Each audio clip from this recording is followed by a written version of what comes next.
dia, boa tarde, boa noite. Eu não sei em que momento você está acessando esse conteúdo, mas, como de costume, eu espero do fundo do meu coração que você esteja bem, que você esteja em paz, que as pessoas que são queridas por ti também estejam bem. E, acima de tudo, eu espero que você esteja com o seu coração aberto para ouvir a palavra de Deus através desse podcast. Hoje nós vamos falar sobre dois textos muito importantes escritos pelo apóstolo Paulo para os cristãos que viviam na cidade de Corinto. Então hoje nós queremos visitar 1º e 2º Coríntios. Tenho certeza que você será abençoado, certeza que essas palavras vão fortalecer a sua fé, aumentar a sua esperança e, acima de tudo, te levar para mais perto de Deus, que é o que nós sempre queremos. Antes de tudo, quero te convidar para uma palavra de oração. Feche os seus olhos, fale com o teu Deus, fale com o teu Criador nesse momento. Ó Deus de amor, nós te agradecemos porque temos a liberdade, mais uma vez, no meio de uma rotina tão cansativa e tão atarefada, de silenciarmos na tua presença e ouvir a tua palavra, que quer orientar a nossa vida, que quer ser direção da nossa jornada, que quer ser nossa fonte de fé e inspiração, que quer moldar a nossa conduta, que quer ser um sinal de vida e de bênção na nossa vida. Obrigado a Deus pelo privilégio e pela oportunidade de, mais uma vez, sermos encontrados pela Tua Palavra. E nós te pedimos, abre nosso coração, abre nossa mente, dá-nos entendimento, dá-nos alegria, para que essa palavra que fomos ouvir faça sentido na nossa vida, que ela encontre espaço no nosso coração e que ela também sirva como fonte de bênção na vida daquelas pessoas que pelo nosso caminho passarem. Nós te pedimos em nome de Cristo Jesus, nosso amado Senhor e Salvador. Amém. Muito bem, quero te convidar então para a gente fazer essa visita lá em Corinto e conhecer as duas cartas que o apóstolo Paulo escreveu para aquela comunidade. Vamos lá?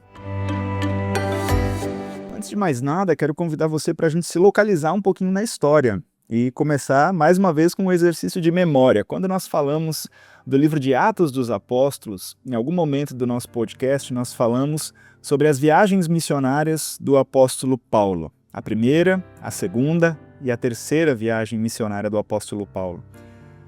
Durante a sua segunda viagem missionária, Paulo passou pela cidade de Corinto.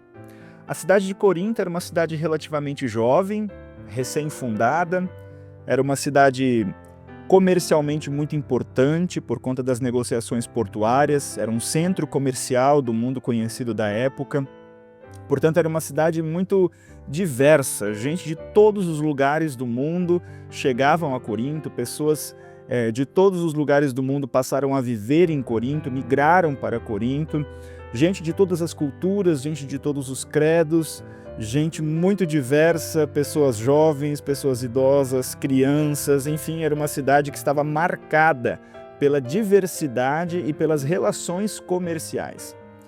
E no meio dessa diversidade toda, durante a sua segunda viagem missionária, Paulo, ao passar por aquela comunidade, ele conhece um casal que havia sido expulso de Roma por conta da perseguição desencadeada pelo imperador Cláudio, e eles vão então morar em Corinto, e Paulo conhece esse casal durante a sua segunda viagem missionária, que é a Priscila e o Áquila. Aliás, Priscila e Áquila, e também o apóstolo Paulo, eles tinham a mesma profissão. Eles faziam tendas, eles eram construtores de tendas, e isso era então a forma que eles encontravam para também sobreviver. E quando Paulo faz essa passagem por Corinto e conhece esse casal, ele se dirige então à sinagoga, como era costume do apóstolo Paulo, e ele começa a pregar o evangelho de Jesus Cristo, e as pessoas passam a ouvir o apóstolo Paulo e elas passam a se converter ao cristianismo. Quem passa a se converter ao cristianismo? As pessoas que estavam na sinagoga, ou seja, pessoas que tinham uma tradição judaica, mas também gentios, pessoas que não tinham tradição judaica, passam a ouvir o evangelho, passam a crer em Jesus Cristo como Senhor e Salvador das suas vidas, e a partir disso se forma então a comunidade cristã que se reunia na cidade de Corinto. E esta comunidade cristã que se reunia em Corinto, ela tinha majoritariamente as mesmas características da cidade de Corinto. Era gente de todo jeito. Era um grupo de pessoas muito diverso entre si, pessoas que tinham vindo de todos os lugares do mundo, de diversos credos, pessoas jovens, pessoas adultas, pessoas idosas, e essas passam então a se compreenderem como um único corpo, formado por vários membros na sua diversidade, mas que querem ter Cristo como o cabeça que orienta a atividade desse corpo. Inclusive, essa linguagem, essa figura do corpo é usada inclusive pelo apóstolo Paulo nessas cartas que ele escreve a Corinto. Mas então Paulo ele passa por Corinto, ele fica, assim, os registros sugerem que ele fica cerca de 1 ano e meio, 2 anos, na cidade de Corinto, instruindo a comunidade, dando as suas orientações para a população cristã agora daquele local. E ele então depois ele segue a sua viagem, ele vai para outros lugares para fundar novas comunidades, para pregar o evangelho. Não demorou muito para que os problemas surgissem na comunidade de Corinto. Algumas pessoas começaram a pregar outro tipo de evangelho. Algumas pessoas começaram a ensinar outra doutrina, querer agregar outros discursos ao discurso puro, simples e impactante do evangelho anunciado pelo apóstolo Paulo. E essas notícias chegam até o apóstolo Paulo como um pedido de ajuda da comunidade. Ou seja, antes de nós termos a primeira carta de Paulo aos Coríntios, existiu uma carta enviada pela comunidade de Corinto ao apóstolo Paulo. Infelizmente, essa carta se perdeu na história, mas por conta dos assuntos tratados na primeira carta aos Coríntios, a gente imagina quais eram as dúvidas e quais eram os problemas que esta carta inicial gostaria que fosse esclarecido e explicado pelo apóstolo Paulo. Então, a primeira carta de Paulo aos Coríntios, ela vai tratar sobre os problemas que foram enviados nesta primeira carta. Então, eu gostaria de compartilhar com você, rapidamente, quais são os temas da primeira carta de Paulo aos Coríntios. Num primeiro momento, fica muito evidente que começaram a existir algumas divisões internas e assim, se nós poderíamos chamar, uma idolatria retórica de algumas pessoas. Tanto é que em alguns momentos, em 1 Coríntios, já no capítulo 1, é registrado que alguns membros da comunidade diziam: eu sou de Apolo, eu sou de Paulo, eu sou de Cefas, eu sou de Cristo, como se os ouvintes, os membros da comunidade precisassem aderir a algum líder religioso. Ou seja, havia uma espécie de partidarismo em torno dos mestres, em torno dos oradores, em torno daqueles que exerciam a retórica na comunidade. Então, provavelmente existia uma confusão sobre o que era o evangelho e o que era a sabedoria humana para anunciar o evangelho. Então eles avaliavam os líderes pela eloquência, pelo prestígio social e não por pregar o puro evangelho de Jesus Cristo. E aí Paulo vai dizer, os 2 primeiros capítulos de 1 Coríntios, Paulo afirmando que Cristo é a única base da fé. E nenhum outro pregador, nenhuma outra liderança, mas aquele que prega a Cristo e a cruz de Cristo. Então, ali começou a surgir assim, um certo partidarismo, e esse é um dos temas que o apóstolo Paulo trabalha. Também questões sobre casamento, questões sobre o celibato aparecem nessa primeira carta aos Coríntios, porque alguns achavam que por eles serem agora seres espirituais, eles deveriam rejeitar totalmente o corpo, a sexualidade, o casamento, e outros acreditavam que podiam manter relações sem nenhuma restrição, porque é importante lembrar que eles eram influenciados por uma cultura grega, então alguns eram influenciados por esse pensamento de que o corpo, no final das contas, a gente não precisa cuidar somente da alma, então a gente faz com o nosso corpo aquilo que a gente bem quiser. Então tinham muitos extremismos acerca do casamento, do celibato, da sexualidade, do corpo. Então tinha um ascetismo muito grande, que é a negação do corpo, tinha um hedonismo muito grande, que era o abuso do corpo, e Paulo também escreve, especialmente ali no capítulo 7 de 1 Coríntios, sobre essa temática. Tinha também uma dúvida a respeito dos animais que eram sacrificados aos ídolos, os alimentos também oferecidos aos ídolos. Então, parecia que eles ainda não conseguiam discernir exatamente sobre o que era a liberdade cristã e o que era uma atitude que poderia causar um escândalo a um irmão mais fraco. Alguns diziam, um ídolo não é nada, eu posso comer de tudo, mas outros tinham o cuidado de não comer os animais sacrificados aos ídolos para que o outro irmão mais fraco na fé não tropeçasse ou não se escandalizasse. E aí Paulo vai dizer, especialmente no capítulo 8 ao capítulo 10, que de fato os ídolos eles não têm poder sobre aqueles que são de Jesus Cristo, mas a nossa liberdade ela deve ser limitada pelo amor, ou seja, se o meu irmão peca, se escandaliza, pelo amor que eu tenho pelo meu próximo, eu posso limitar a minha liberdade para que isso não aconteça. Então esse é um dos temas também trabalhados aí pelo apóstolo Paulo. E um dos últimos temas, poderíamos citar outros ainda, era a desordem no culto. Então,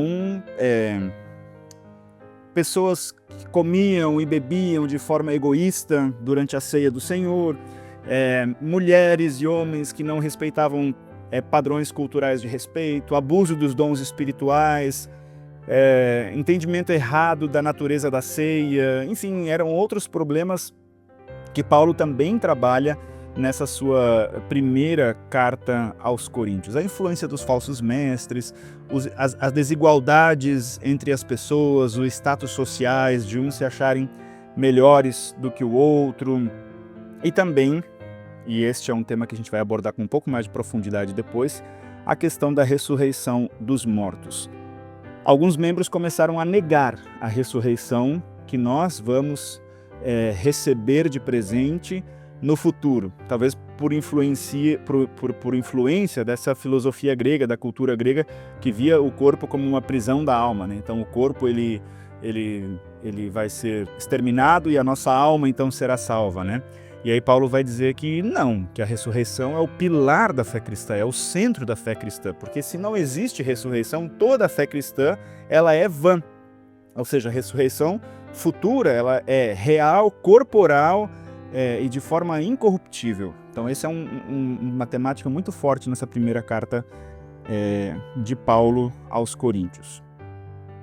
Até que existe algumas informações que chegam até Paulo de que a autoridade apostólica dele estava sendo questionada. Alguns vão dizer Paulo não pode ser apóstolo porque ele sofria.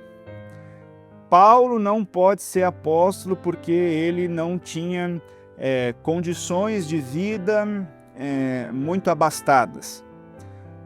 Paulo ele não tem autoridade apostólica porque ele não foi testemunha ocular de Jesus Cristo, mas ele foi encontrado por Jesus Cristo depois da ressurreição de Jesus Cristo. E aí parece que tem um desentendimento e Paulo envia uma outra carta até Corinto, que também se perdeu na história, para defender a sua autoridade apostólica. É conhecida na história como uma carta severa, que ele envia através do seu colaborador Tito. E após esta carta, parece então que a comunidade se reconcilia com o Paulo, ou pelo menos parte da comunidade se reconcilia com o Paulo e reconhecem novamente a sua autoridade apostólica e param de dar ouvidos aos falsos mestres, aos superapóstolos que haviam aparecido lá na comunidade de Corinto para confundir os cristãos que lá se reuniam. Então, a segunda carta de Paulo aos Coríntios é esta carta severa que nós não conhecemos, até que tem a terceira carta de Paulo aos Coríntios, que nós conhecemos como 2 Coríntios, né, porque a verdadeira carta de 2 Coríntios ela se perdeu na história, né, mas que é também uma resposta de Paulo diante dessa intenção da comunidade cristã de se reconciliar com o Paulo, ou pelo menos de boa parte da comunidade cristã se reconciliar com o Paulo, né. Então, a segunda carta de Paulo aos Coríntios tem essa temática, essa tonalidade de reconstrução, de restauração, de reconciliação na confiança que foi quebrada. Paulo novamente defende a sua autoridade apostólica, ele fala novamente do Evangelho de Jesus Cristo para que ele não seja confundido com nenhum outro evangelho. E ele também dedica 2 capítulos para incentivar a generosidade dos cristãos, né, pedindo uma coleta para a igreja em Jerusalém que estava passando por dificuldades, né? Então, o motivo principal dessa segunda carta de Paulo aos Coríntios é restaurar o relacionamento entre Paulo e as pessoas que viviam lá na comunidade de Corinto, que haviam sido influenciadas por esses falsos mestres que causavam discórdia e pregavam outras doutrinas no meio deles, especialmente aquelas doutrinas que Paulo já havia vindo esclarecendo desde a sua primeira carta. E além disso, preparar então essa coleta para Jerusalém e proteger a comunidade contra esses falsos líderes que pregavam esse evangelho da confusão. Então veja que 1º e 2ª Coríntios é na verdade uma troca de cartas de uma comunidade com o seu fundador. Algumas cartas dessa troca de cartas foram perdidas na história, mas por conta do teor das 2 cartas que sobraram, a gente consegue compreender e decifrar mais ou menos a dinâmica do que estava acontecendo. Então esse é o contexto por trás de 1ª e 2ª Coríntios. Eu quero trabalhar com você agora um texto da primeira carta de Paulo aos Coríntios que eu acho que é muito, muito, muito importante. Vamos lá? Quero convidar você para acompanhar a leitura bíblica de 1 Coríntios 15, os versos 12 a 20. Diz assim: se a nossa mensagem é que Cristo foi ressuscitado, como é que alguns de vocês dizem que os mortos não vão ressuscitar? Se não existe a ressurreição dos mortos, então quer dizer que Cristo não foi ressuscitado. E se Cristo não foi ressuscitado, nós não temos nada para anunciar e vocês não têm nada para crer. E mais ainda, nesse caso, estaríamos mentindo contra Deus porque afirmamos que Ele ressuscitou Cristo. Mas se é verdade que os mortos não são ressuscitados, então Deus não ressuscitou Cristo. Porque se os mortos não são ressuscitados, Cristo também não foi ressuscitado. E se Cristo não foi ressuscitado, a fé que vocês têm é uma ilusão e vocês continuam perdidos nos seus pecados. Se Cristo não ressuscitou, os que morreram crendo nele estão perdidos. Se a nossa esperança em Cristo só vale para essa vida, nós somos as pessoas mais infelizes desse mundo.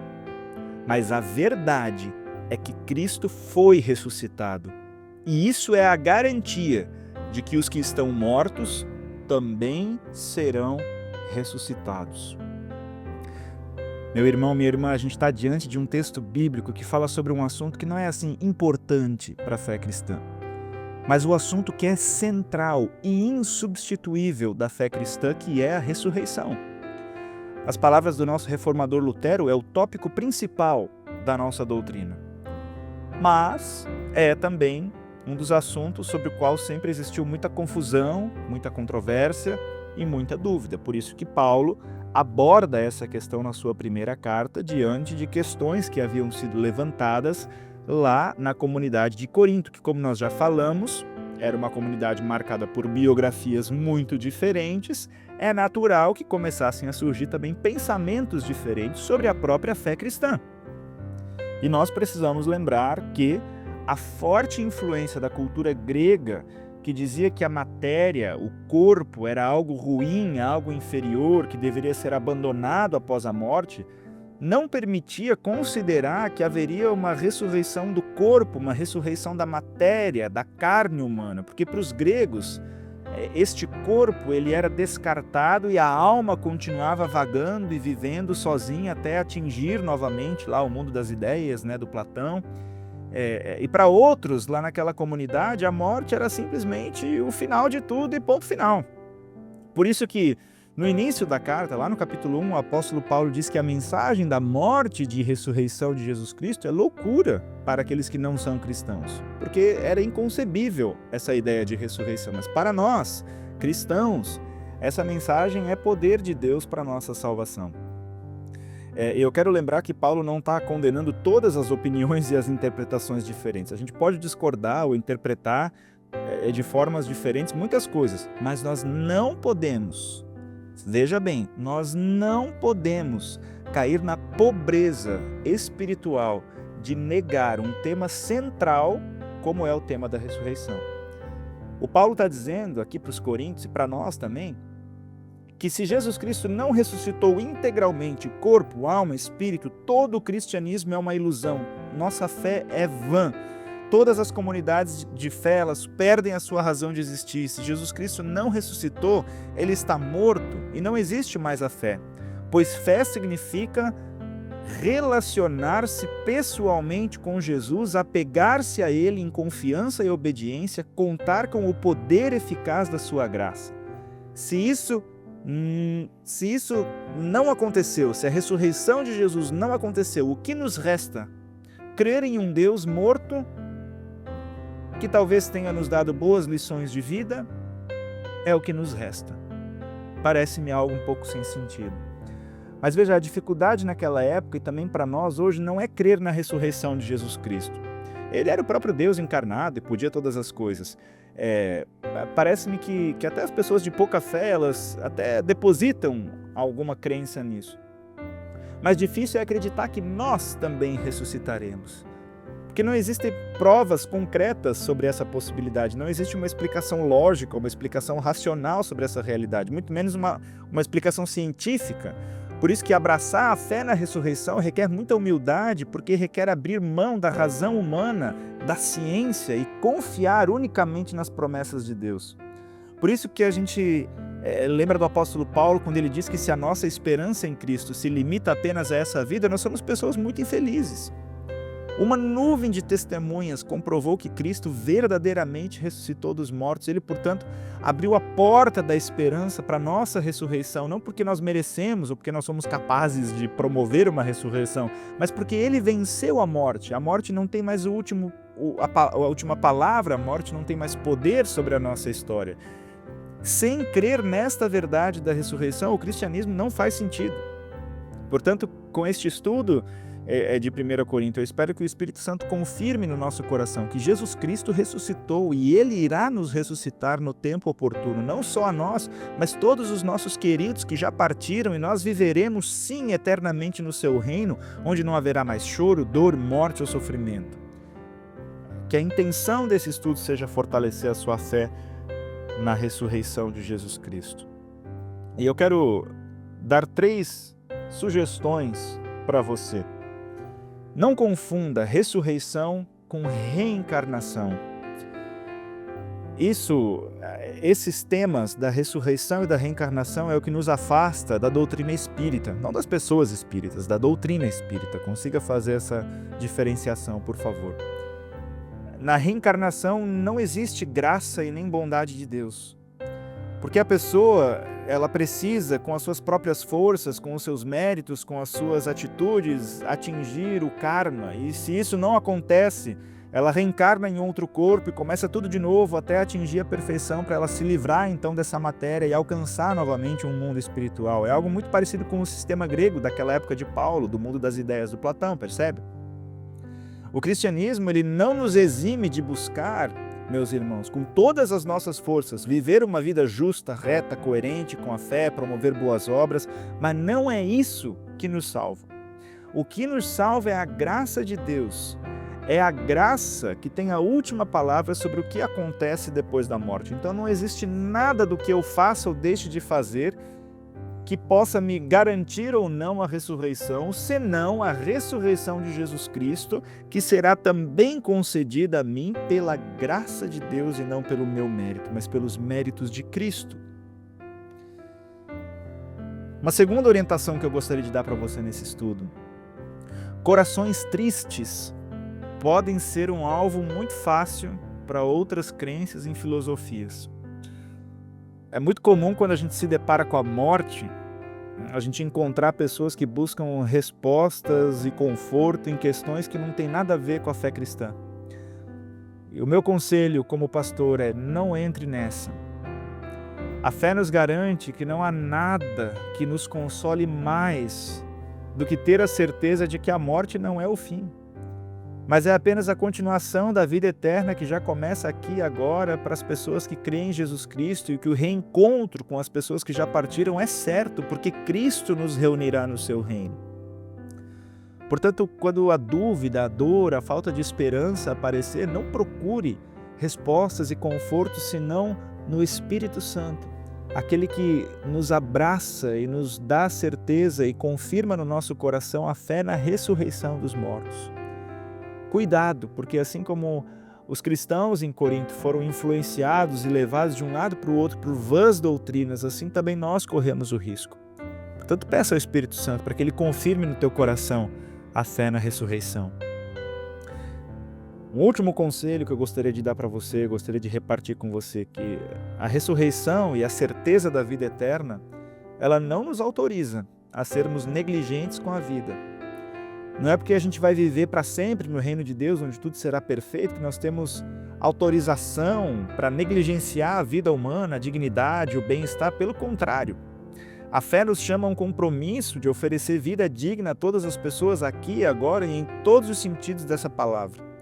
Nós somos chamados ao compromisso de viver em paz com todas as pessoas aqui e agora, de perdoar as pessoas aqui e agora, de amar as pessoas aqui e agora. Como diria um poeta, de oferecer flores já agora em vida e não somente depois da morte.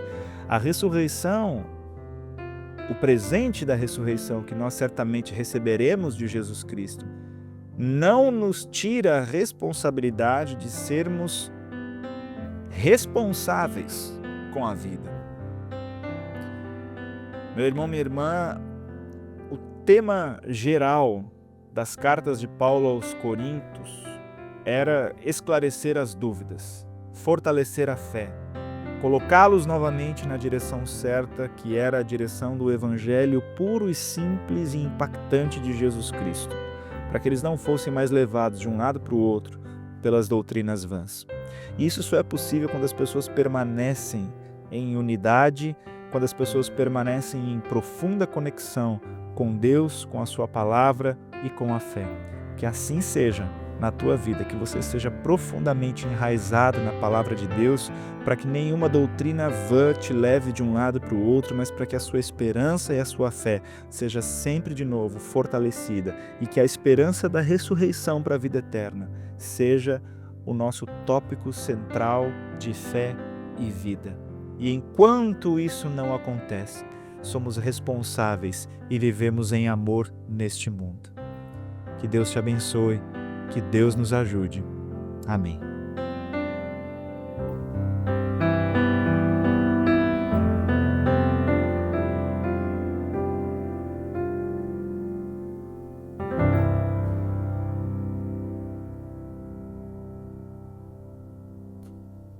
Esse foi um panorama muito rápido das duas cartas de Paulo à comunidade cristã que se reunia na cidade de Corinto. Espero que tenha feito sentido para você, espero que tenha abençoado sua vida, espero que o seu conhecimento tenha recebido novos impulsos. E para encerrar, como de costume, quero convidar você para uma oração. Querido e amado Deus, nós te louvamos, nós te agradecemos pela oportunidade de ouvirmos a Tua palavra. Obrigado, Senhor, porque nós podemos aprender com a história dessa comunidade cristã que se reunia em Corinto, que em algum momento foi influenciada por falsos mestres, levados para lá e para cá pelas vãs doutrinas, mas que tiveram a oportunidade de conversar através de cartas com o apóstolo Paulo e serem novamente instruídos, receberem esclarecimento e orientação através do evangelho que revelaste ao apóstolo Paulo. Que essas orientações dadas por Paulo a essa comunidade sirvam também de orientações para a nossa vida, para que nós não sejamos confundidos com outros evangelhos ou com outras mensagens, mas para que permaneçamos fiéis ao evangelho que recebemos do Senhor. Nós te pedimos também, ó Deus, confirma no nosso coração a certeza da ressurreição dos mortos para a vida eterna, para que a nossa esperança seja fortalecida. E enquanto nós aguardamos a ressurreição, ajuda-nos a vivermos de forma coerente, amorosa, pacífica e bondosa nesse mundo que o Senhor nos deu de presente para viver. Fica conosco, fica com aqueles que são queridos por nós, livra-nos de todo mal e perigo, e sobre a nossa vida, sobre a nossa casa. Concede sempre a tua bênção, é o que nós te pedimos em nome de Jesus Cristo. Amém. Meu irmão, minha irmã, desejo a você um abençoado resto de semana. Nos encontramos nos cultos da nossa comunidade todos os domingos às 10h30 da manhã. Um forte abraço com votos de que você tenha dias abençoados pela frente. Tchau, tchau.